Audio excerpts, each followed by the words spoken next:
noite, irmãos. Hoje é dia 5 de dezembro e dezembro é o último mês do ano. Então a gente pode pensar que é o início do fim do ano, mas não da nossa história e nem da nossa vida. Mas a nossa vida, ela é feita de histórias. E nem sempre a gente pensa que o fim é bom. Mas hoje a gente vai pensar, será que a minha história vai ter um final feliz? E eu vou pedir que você abra a sua Bíblia nos textos de Eclesiastes 7, 8, Lucas 1, de 5 a 20.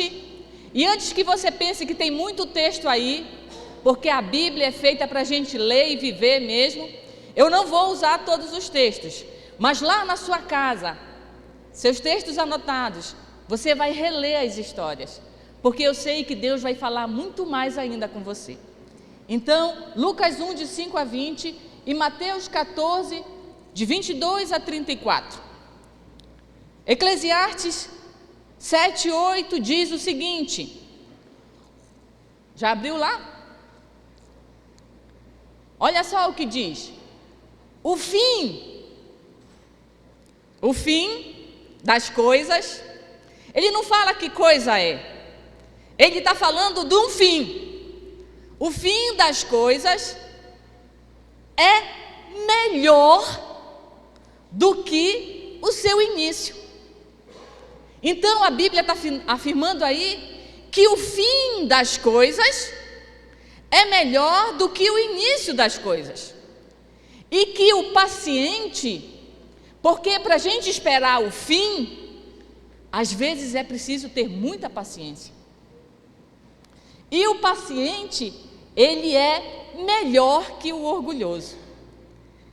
Uma das frases mais famosas do grande pregador do século, Billy Graham, com certeza você conhece, é uma frase muito famosa, que ele falava o seguinte: fique tranquilo, eu já li a Bíblia muitas vezes, no fim, tudo termina bem. E é isso, a verdade que esse versículo está falando. Mas eu preciso entender o que é o fim. A primeira coisa que esse versículo está falando não é que os planos de Deus só são bons no fim. Não. Então quer dizer que toda a minha vida eu vou sofrer, mas no fim vai ser bom. Não, não é isso. Os planos de Deus são bons. Também não está dizendo que quando eu faço a minha decisão ao lado de Jesus Cristo e começo uma vida, uma caminhada com o Senhor, vai dar tudo certo, vai ser bom no início, no meio e no fim. Eu não vou ter problema, eu não vou ter aflição, eu não vou ter sofrimento, eu não vou ter perda, nada vai me afligir, e no final vai ser um final glorioso, bom. Também não é isso. E também esse texto não está diretamente ligado à morte, dizendo, olha, fique tranquilo, você não, no fim vai dar tudo certo, você não vai morrer. Não. Por quê? Todos nós vamos passar pela morte. Na verdade, esse versículo está ligado ao propósito. Ao propósito. Está ligado a um propósito cumprido, a um combate combatido, a uma guerra vencida. E ele nos afirma que o fim, quando o propósito é cumprido, é bom. E que apesar ou independente do que aconteça no início e no meio, pode acontecer qualquer coisa, no início e no meio, mas o fim será bom. O fim será bom. E há um versículo lá em 2 Coríntios 4,17, que Paulo diz o seguinte: olha, todas as aflições leves, todos os sofrimentos leves que vocês estão passando agora, e Paulo não está menosprezando o seu sofrimento nem o meu sofrimento, mas ele diz assim: olha, Esses sofrimentos que vocês estão passando agora são leves, perto da glória que nos aguarda no fim.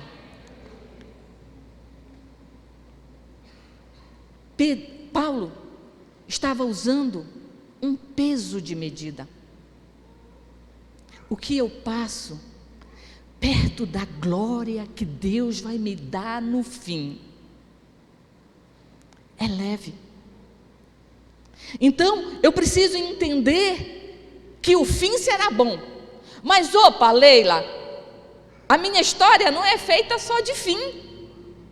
Ela tem um início e um meio. E a grande questão é que no início e no meio eu vou passar por processos. Eu vou viver histórias. E nem sempre as histórias que eu vou viver nesse processo vão ser bons. A minha segurança é que o fim é bom.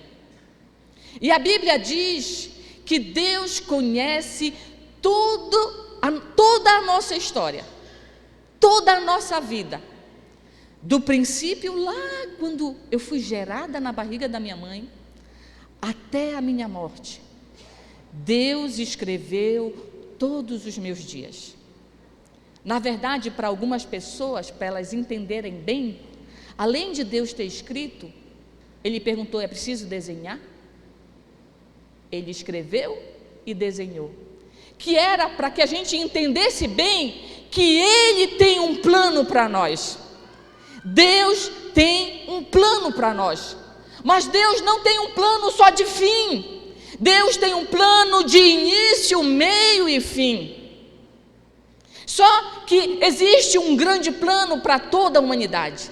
O plano da salvação. E nós sabemos qual é esse plano. Mas além desse plano, Deus tem um plano específico para você. E deixa eu te dizer, Deus não tem plano B. Ele só escreveu uma história para você. E quando Ele escreveu essa história, Ele não pensou assim: mas aqui vai dar errado, então eu vou... Aqui para Gabi deu errado, então eu vou escrever um plano B. Não! Deus, Gabi, só fez um plano para você. Único, certo, verdadeiro. Escolher viver esse plano depende de mim. E existem planos de curto prazo.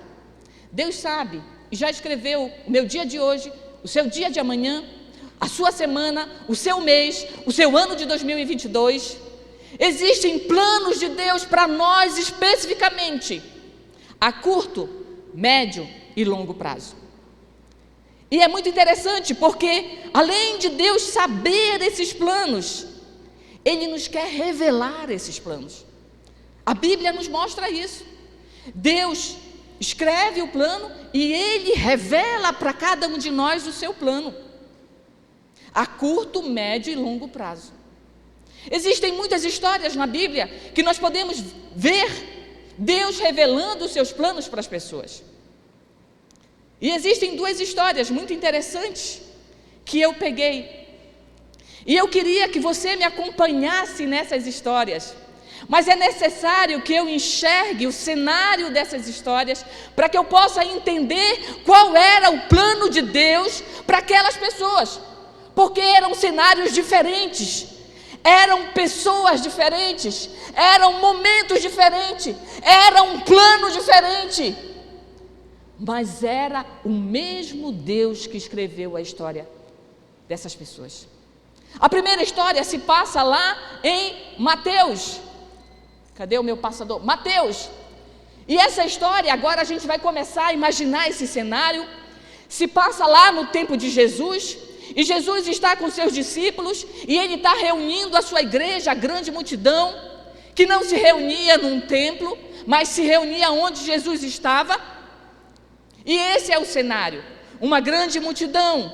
E os discípulos lá com Jesus. E aí a Bíblia fala o seguinte: logo em seguida de quê? Vamos voltar. Um pouquinho antes desse fato, os discípulos estavam com uma grande multidão e aquela multidão sentiu fome e não tinha nada para comer. E Jesus realizou um grande milagre. O milagre da multiplicação dos pães e dos peixes. E aí, quando Jesus multiplicou fez aquele grande milagre, os discípulos se encheram de fé, porque quando nós vivemos um milagre, nós nos enchemos de fé. Mas os discípulos não estavam cheios somente espiritualmente. Sabe por quê? Porque além de ter vivido o milagre, eles comeram pão e peixe. Então, foram cheios espiritualmente e cheios no estômago. Estava tudo bem. É esse o cenário. Os discípulos estavam poderosos, vivendo um momento extremo de milagre, com a barriga cheia, porque Jesus estava lá e Ele tinha providenciado a comida. Estava excelente o momento. Mas Jesus chega, logo em seguida a tudo isso, e Jesus insistiu, marque aí na sua Bíblia, insistiu com os discípulos para que eles entrassem no barco. E mais, que eles fossem para o outro lado, adiante dele. Jesus está dizendo, olha, vão, eu não vou, mas vocês vão, entrem no barco e vão para o outro lado. Só que a Bíblia diz que Jesus insistiu. Você já insistiu com alguém? Quando a gente insiste com alguém é porque aquela pessoa não quer fazer, e aí a gente fica insistindo. Quem tem filho sabe, eu não vou derrubar qual é o filho, mas eu insisto muito com um para tomar banho. E aí a gente tem que ficar insistindo. Bora, fica tranquilo, bora. Por quê? Porque aquela pessoa não quer. E a Bíblia diz que Jesus insistiu com os discípulos para eles entrarem no barco. Veja bem, surge aí um plano. Os discípulos não queriam entrar no barco. O momento, a circunstância era muito cômoda. Eles estavam vivendo um momento bom de milagre, de poder, de alimento. Mas Jesus tinha um outro plano. E o plano de Jesus é único, é infalível. E o plano de Jesus era, olha, entrem no barco e vão para o outro lado. E a Bíblia diz que Jesus insistiu com aqueles discípulos para que eles entrassem no barco. De quem era o plano? De Jesus. Os discípulos queriam entrar no barco? Não queriam entrar no barco. Mas Jesus insistiu e escolheu que eles entrassem no barco. Não fomos nós que escolhemos a Ele. Foi Ele que nos escolheu. E aí, Ele insiste e os discípulos entram no barco e seguem e vão adiante dele. Mas por que Jesus insistiu para que os discípulos saíssem de lá? Jesus estava dizendo, é necessário ir para o outro lado. Esse é o meu plano. E talvez hoje o momento que você esteja vivendo seja um momento muito bom, de fartura, de milagre, de alimento espiritual, de alimento físico. Mas Jesus está dizendo, opa, é hora de entrar no barco, é hora de sair desse lugar, é hora de ir para outro lado. Talvez você tenha um plano, mas o meu plano é que você entre no barco e vá para o outro lado. Eu não sei qual é o barco que você tem que entrar. Talvez seja o barco de viver novas experiências com o Senhor. Talvez seja o barco de aumentar a sua fé. Talvez seja o barco da santidade. Talvez seja o barco do compromisso com a sua família, com a sua igreja, com o Senhor. Mas Ele está dizendo, opa, é hora de sair, de entrar no barco. E o pior, Jesus está insistindo com você. E você? Ah, Jesus, mas está tão bom aqui. Jesus está insistindo com os discípulos. E aí Ele manda os discípulos irem para o outro lado, adiante dele. Você consegue saber qual é o barco que Jesus está insistindo tanto para que você entre? Ele está dizendo, é necessário entrar no barco. E aí, tendo despedido a multidão, subiu sozinho a um monte para orar. Então Jesus insiste com os discípulos e vai para o monte orar. Será que Jesus estava preocupado de ter despedido os discípulos sozinho para atravessarem para o outro lado? Não. Sabe por quê? Ele tinha um plano. E o seu plano nunca falha. Qual era o plano? Saiam daqui, entrem no barco e vão para o outro lado. Jesus não estava preocupado, porque o fim é bom. E ele sabia o plano que ele tinha feito. Então Jesus vai e vai orar, sozinho, não estava preocupado. E aí a Bíblia fala que o barco já estava a uma considerável distância. E ele começou a ser fustigado. Olha esse nome. Eu fui olhar o que era. Fustigado pelas ondas. Na verdade, o que estava acontecendo é que aquele barco foi movido. Ele começou a se balançar, a ser atingido exatamente pelas ondas. É isso que é ser fustigado. Exatamente pelas ondas, porque o vento soprava contra ele. Opa, mas como? Jesus não sabia que ia ter uma tempestade, que aquele barco ia começar a ser fustigado, balançado. E outra coisa, os discípulos estavam obedecendo a ordem do plano de Jesus. Foi Jesus que mandou eles entrarem no barco.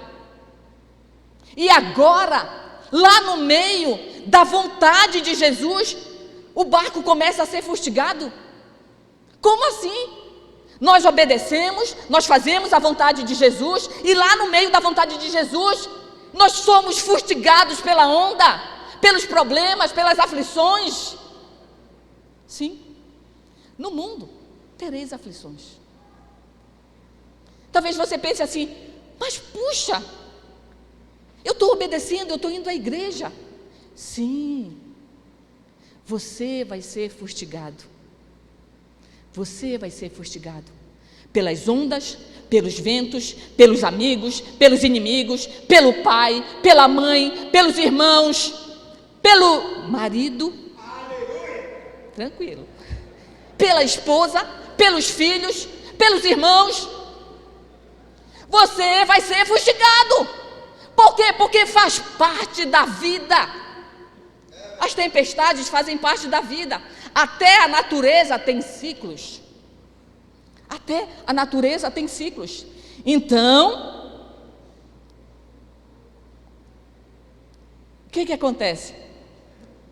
O barco começou a ser balançado por aquelas ondas. Foi Jesus que mandou os discípulos irem para aquele lugar? Foi. Sabe por quê? A tempestade acontece na nossa vida, mas ela não é o fim, é só o meio. O fim será bom. Não sou eu que estou dizendo. Você crê na palavra? É a palavra que está dizendo.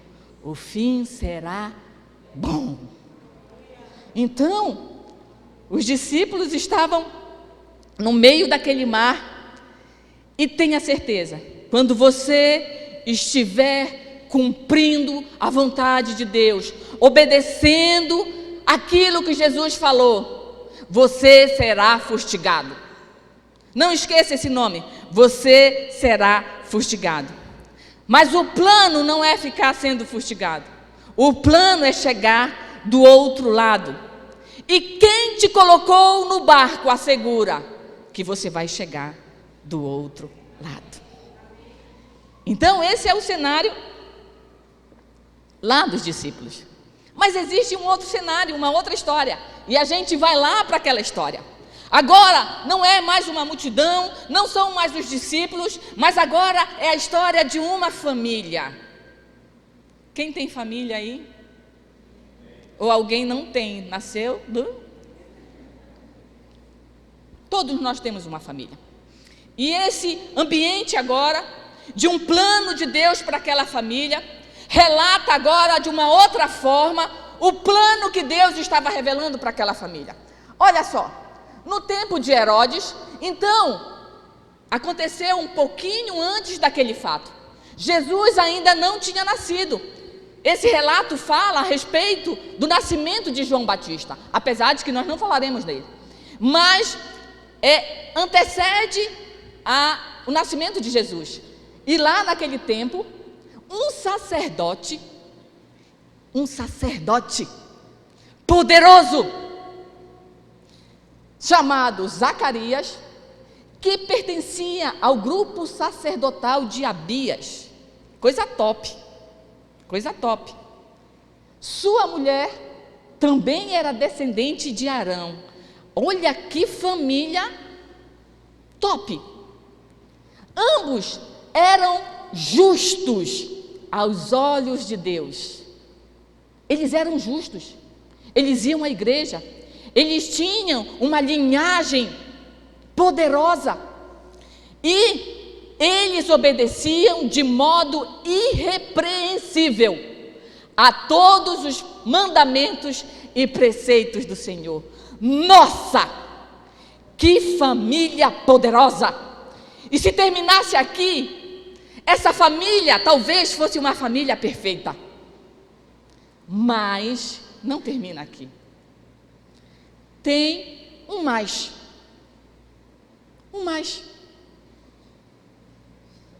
Sabe por quê? Todas as famílias têm um mais. A família de Zacarias poderia ser perfeita, mas não era. Tinha um mais, tinha um porém.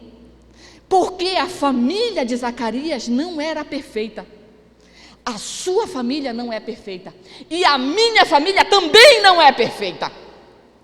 Não existem famílias perfeitas. Nem na Bíblia e nem aqui.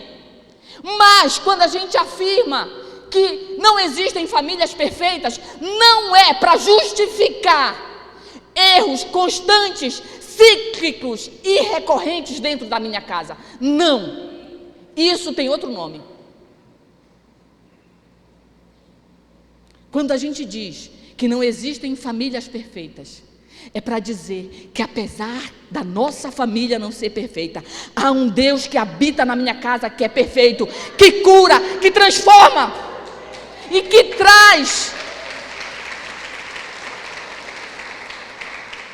traz saúde para a minha casa, que transforma a minha casa. E que erros podem até acontecer, mas eles não são o nosso alvo. Então, a família de Zacarias tinha um mais, um porém. Sabe qual era? Eles não tinham filhos. Para aquela época, esse era um grande problema. Mais do que um problema, era uma vergonha. Tanto que Isabel, quando João Batista nasce, ela diz assim: olha, acabou o meu opróbrio, acabou a minha vergonha. Porque era muito ruim não ter filho. Às vezes era até considerado como se fosse como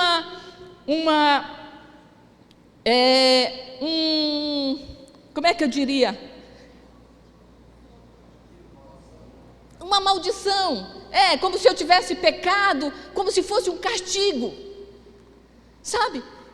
E Zacarias, eles não tinham filhos. Eles eram obedientes, ele era sacerdote, eles tinham uma família tão boa. Mas faltava filhos. O que falta na sua família? O que falta na sua família? Falta paz? Falta a presença de Deus? Falta comunicação? Falta fidelidade? O que falta na tua família? Porque as nossas famílias têm um mais.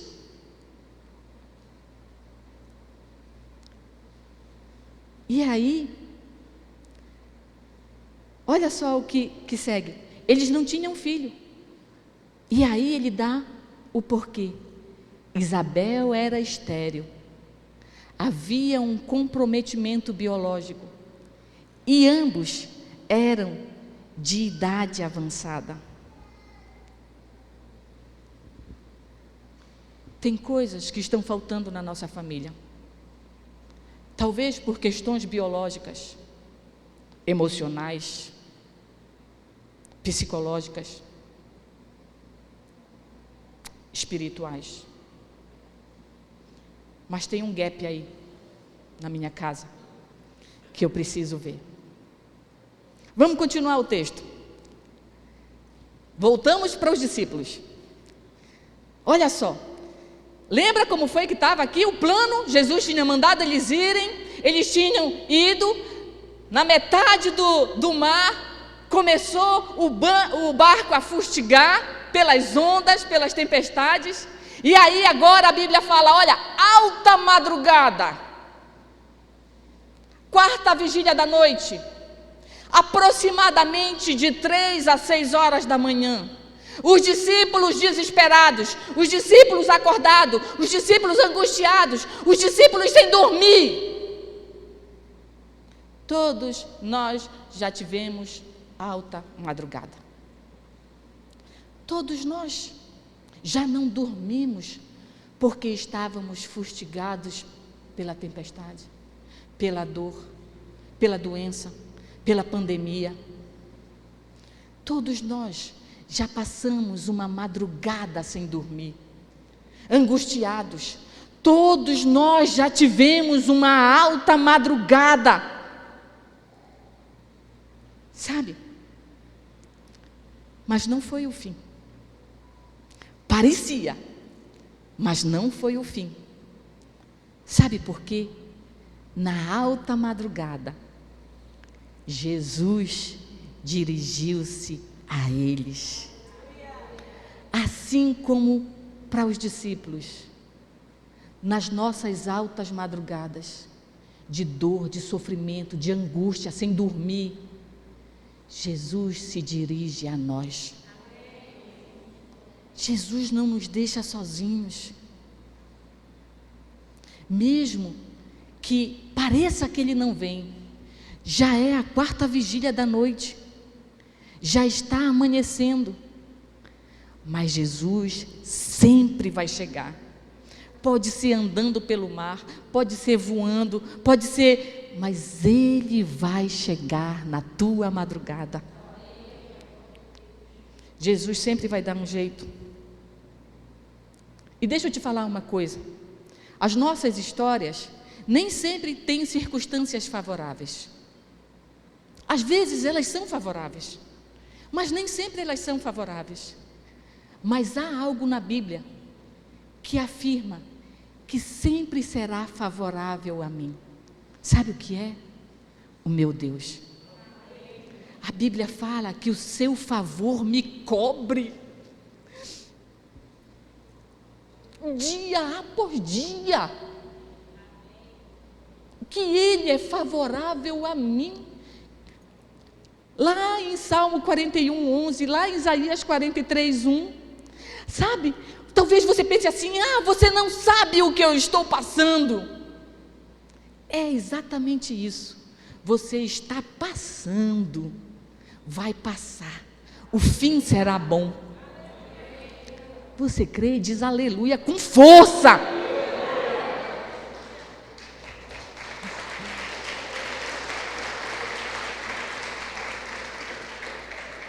E aí, Jesus vai até eles, e quando eles viram, lembre que está num cenário aqui, e não pense que a circunstância é boa. Imagine passar por uma tempestade num barco de manhã. Eu não pego o barco, eu não sei nadar, vai que eu morra, não vou. Imagine pegar uma tempestade, estou fora. Os discípulos não era de manhã, era de madrugada, estava tudo escuro, muita tempestade, muito vento. E talvez você pense assim, esses discípulos, mas se imagine nessa história. É por isso que a gente está vendo esse cenário, porque Deus vai te incluir, vai te mostrar. Então, os discípulos estavam lá, e aí tinha muita tempestade, muito vento, muita escuridão, e eles estavam aterrorizados. E quando eles viram aquele vulto chegando, eles disseram, é um fantasma. Sabe por quê? Porque tempestades, escuridão, dor e sofrimento muitas vezes turvam a nossa visão de quem Deus é. Ele está lá, Ele está lá na nossa alta madrugada, mas a gente não consegue ver, porque a nossa vista está turva. E aí eles disseram, é um fantasma. E aí eles gritaram, porque eles estavam com medo. Os discípulos com medo? Aqueles que caminhavam com Jesus, aqueles que viam milagres, aqueles que viram coisas sobrenaturais, estavam com medo? Sim. Os discípulos, eu e você sentimos medo. Verdade. Sentimos medo. A questão não é o medo. A questão é o que eu vou fazer com o medo. Mas nós sentimos medo. Quantas vezes, em toda essa coisa ruim que teve durante essa pandemia, entre outras coisas, questões financeiras, questões de doença, o pai na UTI, meu irmão, e eu senti medo, medo de perder, medo de faltar, medo faz parte da realidade da nossa vida. Os discípulos que caminhavam com Jesus sentiram medo, mas será? Eles sentiram medo porque eles estavam numa tempestade, era justificável, escuridão, tempestade, barco sacudindo, beleza. Mas o Zacarias, será que Zacarias sentiu medo? Vamos voltar para a história dele, passa lá, olha só, certa vez, estando de serviço o seu grupo, a gente já leu tudo isso, e aí, ele foi escolhido, olha só lá, ele foi escolhido por sorteio, de acordo com o costume do sacerdócio. Olha só, Zacarias era sacerdote, e naquele dia, ele tinha sido escolhido por sorteio. Eu fui pesquisar, eram cerca de 18 mil sacerdotes, e Isaías foi o escolhido. Será que Deus sabia que naquele dia Zacarias seria escolhido? Ele foi escolhido por sorteio. O sorteio só foi um H. Vocês não escolheram a mim, eu vos escolhi a vós. Ontem, quem não veio perdeu. A gente teve a rifa de um fogão, e a galera, todo mundo queria o fogão, só eu tinha 7 rifas lá. A minha mesa, eu acho que tinha quase mais de 20 rifas, a mesa do lado, 523 rifas, e todo mundo queria o fogão. E aí tinham 2 Zé Bonitinho, Zé Saliente, 2, que tinha uma rifa. E aí, sabe que eles chegaram e eles iam com todo mundo, não porque eu vou ganhar, não sei o quê. Sabe o que aconteceu? Eles ganharam o fogão. Será que Deus já tinha escrito a história daqueles 2 salientes que estavam lá embaixo que ganharam o fogão? Será que foi a rifa? Não. Deus escolheu você para colocar no lugar certo, na hora certa, porque o plano dele é bom. E foi muito bom ver os 2 carregando o fogão, para ninguém pegar e levar o fogão. Então, ele foi escolhido entre tantas pessoas para entrar no santuário. Então, ele estava no santuário. Zacarias não estava numa tempestade, ele estava no santuário, ele estava na presença de Deus, assim como nós estamos agora, e ele estava queimando incenso. Zacarias estava no fogo, literalmente. Como nós ficamos hoje, nós já adoramos, nós já ouvimos a palavra, e nós já oramos, e nós já ofertamos, e nós estamos no fogo, no templo. E olha o que aconteceu. Chegando a hora de oferecer incenso, o povo estava lá fora, então um anjo do Senhor apareceu a Zacarias. E aí, ele estava à direita do altar. Quando Zacarias o viu, o que aconteceu? Perturbou-se. Zacarias ficou assustado, e ele foi dominado pelo quê? Opa, por quê? Zacarias estava no templo, Zacarias estava adorando, ele estava diante da presença do Senhor, ele estava queimando o incenso, havia fogo, havia adoração. E de repente aparece um anjo. E Zacarias fica com medo. Foi dominado pelo medo. Talvez você chegou hoje aqui e você já adorou, já orou, já queimou, está queimando. E talvez esteja um anjo aí do teu lado, dizendo: oi, mas o que há no seu coração é medo. Não há tempestade. Ele estava na presença de Deus, mas Zacarias também sentiu medo. Está aí o texto dizendo. Pode seguir. Voltando para cá.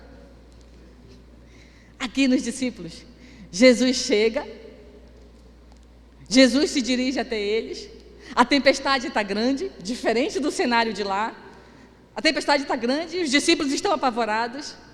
Jesus chega e diz o quê? Coragem, sou eu, não tenham medo. Todas as vezes que você sentir medo, veja bem, Jesus, os discípulos não reconheceram Jesus pela vestes, eles conheceram Jesus pela voz. As minhas ovelhas sabem qual é a minha voz. E todas as vezes que você sentir medo, e nós vamos sentir medo, mas você vai ouvir a doce voz de Jesus dizendo: não tema, não tenha medo. Diante da tempestade, não tenha medo. Diante da pandemia, não tenha medo. Diante da dor, da falta, não tenha medo. Sou eu estou aqui. Às vezes o medo quer dominar a nossa vida, e esse é o grande problema. Lá em Zacarias 7, e agora é o profeta Zacarias, não é mais o sacerdote, é o livro lá do Novo Testamento. Ele diz assim: olha, voltem para a fortaleza de segurança, porque vocês são prisioneiros da esperança. Nós não somos prisioneiros do medo, nós somos prisioneiros da esperança, porque a esperança nos dá fé, e a fé nos sustenta. Aleluia! Porque nós não somos prisioneiros do medo. Podemos sentir, mas nós não somos prisioneiros do medo. E aí, só passa um pouquinho. Jesus pode passar o outro. Aí, Jesus disse para os discípulos: não tenham medo. Mas quando Zacarias sentiu medo também, quem estava lá era o anjo. Haverá anjos que chegarão na sua vida. Nem sempre será a pessoa física materializada de Jesus, como foi para os discípulos. Mas anjos chegarão para você e dirão: não tenham medo. Eu quero ser um anjo hoje na tua vida. Não tenha medo, não tenha medo, não tenha medo, não tenha medo. O anjo falou para Zacarias: não tenha medo. Voltamos para lá, pode voltar 2. E aí o que aconteceu? Quando Jesus falou para os discípulos: não tenham medo, tinha um Pedro, e Pedro era perigoso. E ele diz assim: opa, Senhor, se és tu. Quando a gente diz assim: olha, se é isso mesmo, a gente está querendo o quê? Uma confirmação. Por quê? O que é que tem no nosso coração? Dúvida. Opa, tem tempestade, tem medo e agora tem dúvida? Sim.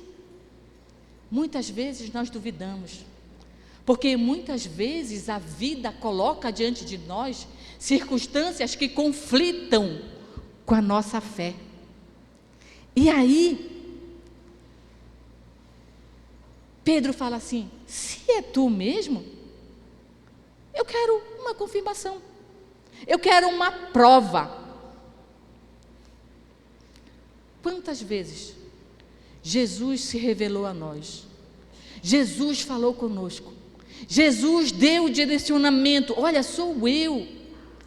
E você diz assim: eu quero uma prova. Que apareça aqui uma bola brilhante. Eu quero que aconteça isso, isso e isso. Quantas vezes eu fiz isso? Quando meu irmão estava muito mal do Covid. E Deus balançou muito, enquanto eu orava, a cortina do meu quarto. E eu falei: é tu que está me respondendo? Então me dá uma prova. Sabe o que eu tive? Prova nenhuma. Ele estava dizendo para mim. Sabe o que acontece? Quando Pedro pede uma prova, Jesus diz assim: venha. Venha. Você quer uma prova, Pedro? Você quer uma prova, Leila? Você quer uma prova, Rogério? Você quer uma prova, Nelly? Venha. Sabe o que Jesus estava dizendo? Ele não disse assim: olha, vamos, Pedro. Porque Pedro disse: se é tu, eu quero andar aqui. E aí Jesus não disse assim: peraí, olha, eu vou te buscar aí.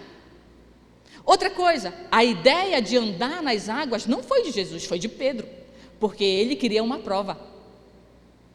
Em nenhum momento Jesus disse: ó, Pedro, passa para cá, vamos fazer aqui uma coisa aqui em cima da água. Não, foi Pedro: eu quero uma prova, eu quero andar. E Jesus disse: venha. Só Pedro, eu estou aqui, você tem que vir. E para você chegar aqui, Pedro, você tem que caminhar pelos seus passos de fé. Não depende de mim, venha você. Eu sei quem eu sou e eu já estou aqui. Você quer vir? Venha. Você quer uma prova? Peça. Mas você vai ter que sustentar a sua prova pelos seus passos de fé. E aí Pedro imediatamente pula do barco. Olha só. Pedro sai do barco e ele começa a andar sobre as águas. Pedro começa a andar sobre as águas. Nossa, que coisa maravilhosa! Pedro está andando, mas a Bíblia, o texto fala que enquanto Pedro andava, ele reparou no vento, tirou o foco. Veja bem, reparar no vento não afunda ninguém. Se Pedro tivesse olhado para o vento e voltado os seus olhos para o Senhor, ele não teria afundado. O problema foi que Pedro manteve os seus olhos no vento. Ele reparou no vento. Depois o que foi que ele fez? Ele ficou com medo. Ele foi dominado pelo medo.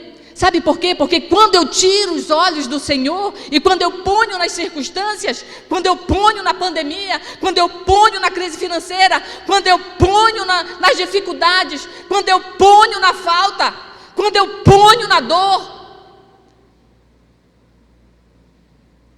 a minha visão, o meu foco vai ser esse. E aí eu vou começar a sentir medo. E aí, como eu disse, a questão não é sentir medo, mas é o medo me dominar. E foi isso que aconteceu com Pedro. Pedro foi dominado pelo medo. E quando nós somos dominados pelo medo, aí sim, nós afundamos. Foi o que aconteceu com Pedro. Foi um processo. Ele tirou os seus olhos. Ele sentiu medo. E depois, ele afundou. Quando nós permitimos que o medo nos domine, o próximo passo é afundar. Na fé, na família, na igreja. Você sabia que quando um barco está enfrentando uma tempestade, ele não pode parar, porque senão ele afunda? Ele tem que continuar, tem que continuar. E quem é barqueiro aqui sabe, tem alguém barqueiro aí, marinheiro, comandante? Nós não podemos parar diante das tempestades. E aí, Pedro começou a afundar. Voltamos lá agora, para Zacarias. Zacarias sentiu medo, o anjo acalma Zacarias, e ele fala assim: Zacarias, a sua oração foi ouvida.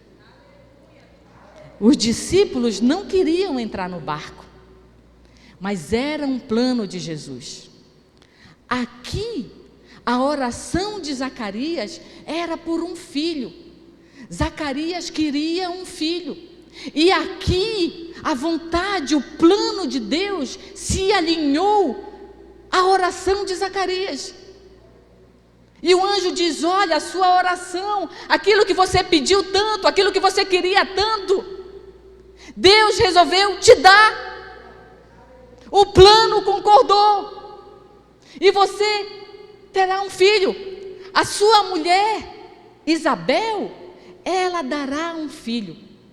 E quando o anjo fala isso para Zacarias, ele afirma: ela lhe dará um filho. Era um plano que já estava escrito, determinado. Deus não falou: olha, pode ser que ela engravide. Não. Deus estava dizendo: olha, ela terá um filho com certeza. Deus estava revelando e alinhando a sua vontade, o seu plano, com as orações de Zacarias. Mas, para os discípulos, era um plano para ser vivido num dia. Mas agora, um filho a gente não tem num dia. Um filho a gente tem em quanto tempo? 9 meses, os apressados 7 meses. 9 meses. Então Zacarias, para desfrutar do plano de Deus, ele teria que ser paciente, lembra? Para poder esperar 9 meses. Mas Deus estava dizendo: Zacarias, já está gerado em você o meu plano. No tempo oportuno você vai desfrutar dele, mas ele já está dentro de você. Deixa eu te falar, Deus já gerou planos para você viver há 1 mês, 2 meses, em 2022 já estão gerados dentro de você. Mas você vai ter que ter paciência, persistência para poder viver esses planos. Mas só que um filho, ele precisa ser gerado e ir crescendo. Deus já gerou o seu plano, a sua vontade dentro de você, para você alimentar, para você gerar, para você fazer crescer. Porque essa vontade tem que ser gerada primeiro dentro de você, para depois, no tempo oportuno, depois de um tempo, você desfrutar fora de você. Você está entendendo? Tem planos que já estão dentro de você, mas que você vai precisar alimentar a vontade de Deus, para você poder, no tempo oportuno, desfrutar desses planos. Nós, a Igreja Batista Reviver, estamos gerando um sonho. 1000 discípulos foram gerados dentro de nós. Nós estamos gerando esse sonho. Eu e você estamos grávidos. Estamos gerando. Haja barriga para gerar tantas vidas. Mas um dia, lá em 2023, nós viveremos esse sonho que um dia foi gerado e que nós estamos gerando.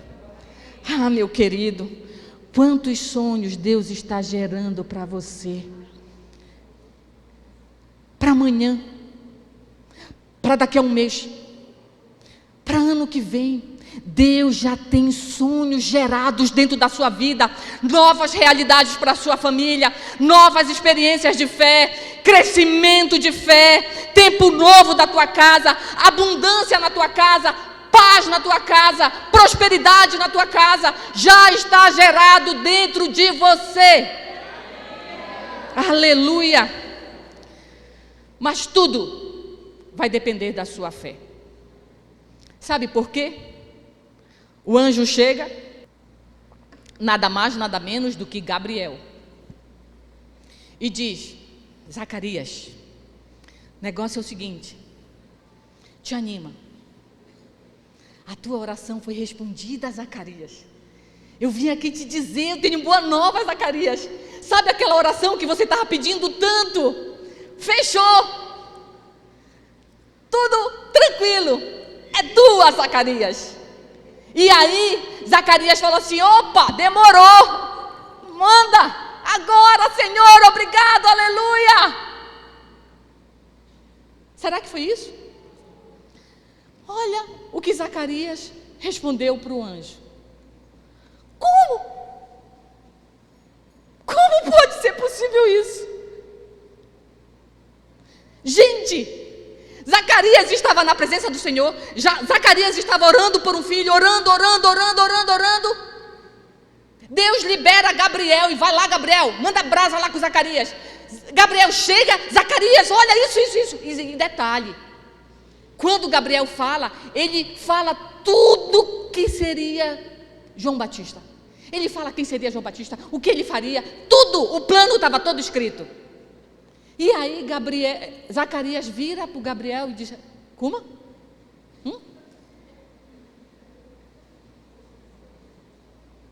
Não dá para entender.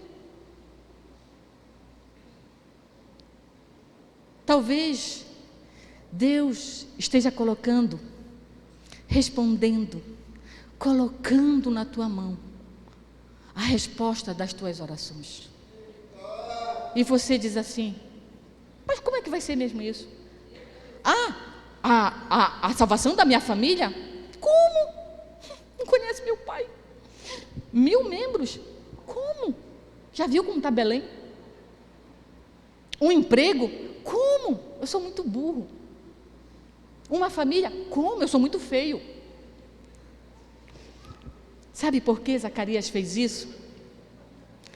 Porque os seus olhos estavam nas circunstâncias. Zacarias justifica simplesmente pela circunstância que ele estava vivendo. Sabe o que ele diz? Não, está difícil, Gabriel. Trabalho, viagem em vão. Olha, eu sou velho, não dou mais conta de nada. A minha mulher é estéril e não tem como. Não tem como. Zacarias olhou só as possibilidades naturais. E que desperdício para uma resposta dada, para um presente, uma boa nova dado. Zacarias duvidou. Zacarias quis prova. E Zacarias olhou simplesmente as possibilidades naturais diante do grande poder de Deus. Quando Deus te dá a resposta, não pergunte como. Nós não podemos limitar o poder de Deus à nossa realidade. Ele está acima de todas as coisas. E sabe o que aconteceu? O anjo falou: olha, Zacarias, o negócio é o seguinte, eu não vim aqui em vão, não. Eu vim trazer uma resposta. Se tu não crê, o problema é teu. A partir de agora, você vai ficar mudo. Mudo. Porque Zacarias duvidou de uma resposta, de um plano já estabelecido. A Bíblia diz que a fé, ela fala. Crie, por isso falei. Não crie, por isso emudeci. Zacarias ficou mudo diante do poder de Deus, porque ele duvidou. Talvez hoje a sua fé esteja muda.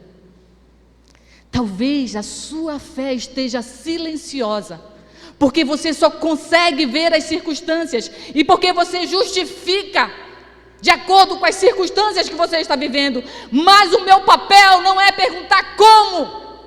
O como não é meu papel, é problema de Deus. Eu não sei o que Ele vai fazer. Ele vai dar força para Zacarias, Ele vai fazer Isabel ter um útero novo, mas Ele vai fazer porque Ele prometeu. O meu papel é crer. Ele vai fazer, o como é com Ele. Mas Zacarias emudeceu. Nós precisamos confiar, e nós não podemos permitir que a nossa fé se cale diante das circunstâncias. Há algo maior, o poder de Deus. E aí Zacarias ficou mudo. E aí a gente volta para cá, para a gente finalizar já. Sabe o que acontece? Pedro afundou. Estava lá no fundo. E muitas vezes nós também estamos no fundo. No fundo da angústia, no fundo da depressão, no fundo do medo, no fundo da falta, no fundo da dor, no fundo da dúvida, no fundo da falta de fé. Mas o que Jesus fez? Ele falou assim: vou deixar Pedro lá um pouquinho para ele aprender. Deixa ele. Não. A Bíblia diz que imediatamente Jesus estendeu a mão e segurou Pedro. Jesus, Ele está vendo o teu sofrimento. Ele está vendo a sua dor. E Ele não tarda para te acudir. Imediatamente. Aí, sabe o que aconteceu lá? Pode voltar lá. Pode passar. Pode passar de novo. Não, pode voltar lá pro aí, Zacarias. O outro. A Bíblia fala que no tempo oportuno, aquilo que era o plano para a vida da família de Zacarias seria cumprido. E sabe o que aconteceu? João Batista nasceu no tempo oportuno. Zacarias teve que ter paciência para esperar.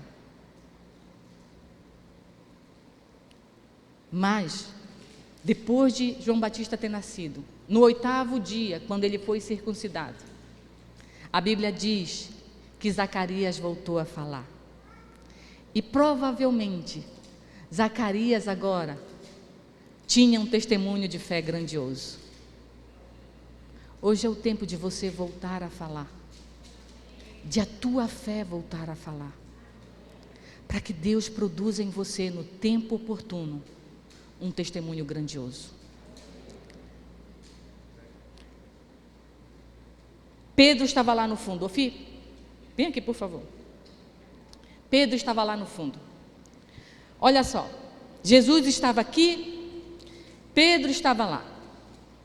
Pedro pediu para ele vir caminhar. Jesus disse: venha, venha, Pedro. Só que Pedro olhou os ventos, bem desesperado, tá? Pedro olhou os ventos. E em seguida Pedro sentiu medo. E aí Pedro começou a afundar. Mas Jesus em todo o tempo estava lá. Foi Jesus que afundou Pedro? Não, volta lá, um antes. Olha só quem foi que afundou Pedro. A sua pequena fé. Não foi Jesus que afundou Pedro.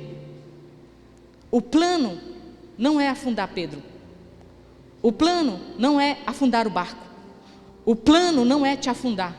O plano não é afundar sua família. O plano não é afundar sua empresa. O plano não é afundar os seus sonhos. Depende da sua postura de fé. O plano é chegar de outro lado. O plano é chegar do outro lado. E foi exatamente o que Jesus fez. Pedro, o plano não é afundar. A Bíblia diz que, logo em seguida, Pedro falou: socorre-me, Senhor. Quando você estiver no fundo, seja lá do que for, até no fundo da bebida, da droga, só há um nome para você pedir socorro: Jesus. E Ele vai estender a mão. A Bíblia diz assim: Pedro, não é esse o plano. O plano não era afundar. O plano é o outro lado. Vamos alinhar esse plano. Não tem plano B, Pedro, não tem plano B. Só tem um plano, o plano A. Olha o que Jesus fez. Vem, Pedro. Entra no barco, Pedro. É aqui o meu plano, Pedro. Porque aqui, Pedro, nós vamos chegar do outro lado. É lá do outro lado o plano final. É lá que vai ser bom. Sabe como termina a história de Zacarias? Foi bem, boa, foi bom, o fim foi bom. E aqui o fim, só o último versículo, por favor. Olha só o que diz o último versículo. O plano era chegar lá. E a Bíblia diz que imediatamente quando Jesus trouxe Pedro para o barco, a tempestade findou. A tempestade vem para a tua vida, mas ela vai findar. E o plano continua. O plano continua. O plano continua. Porque o plano é chegar em Genezaré. O plano é chegar do outro lado. É esse o plano. E o plano é bom. Mesmo diante das circunstâncias. O plano é bom. Não podemos fazer plano B. Só tem um plano, o A. É chegar do outro lado. Talvez hoje você esteja como os discípulos, no meio de uma grande tempestade.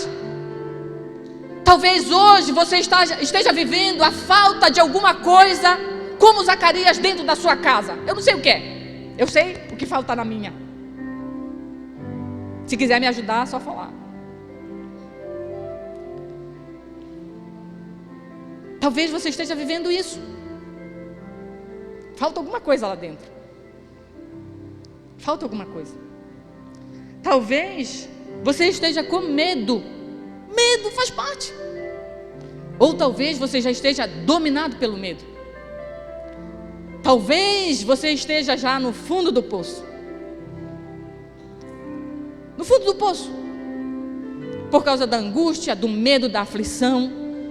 Às vezes nós chegamos lá no fundo do poço. Acontece. Faz parte.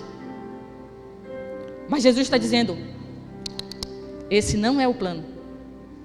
O plano é chegar do outro lado. E eu estou aqui.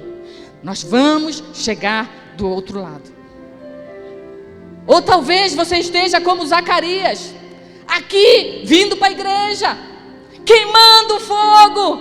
Eita glória! Mas aí está com medo. Com medo do amanhã. Com medo do que eu não conheço. Com medo das minhas orações que nem sempre são respondidas no tempo oportuno. Eu não sei qual é a sua realidade. Eu sei qual é a minha realidade. E é um monte dessa daí. Mas eu sei que há um Deus que está comigo na tempestade. Eu sei que há um Deus, um Jesus que me ouve. Há um Jesus que me acalma. Há um Jesus que estende a mão e diz: epa, esse não é o plano. Bora de volta para o barco. Alto lá. De volta para o barco. O plano é o outro lado. Vamos ficar em pé. A Bíblia fala: crie. Por isso eu falei. Hoje é o tempo da nossa fé falar. Nós não somos Zacarias. Nós não estamos mudos diante do poder de Deus. Nós estamos falando: Senhor, eu creio no teu poder. Eu creio naquilo que tu podes fazer dentro da minha casa. Eu creio naquilo que tu podes fazer no meu trabalho. Eu creio que tu podes fazer na minha saúde, na minha vida, na minha família, nas minhas finanças. Eu creio, Senhor, eu creio. Eu creio. Vamos declarar. Nós cremos. Nós cremos.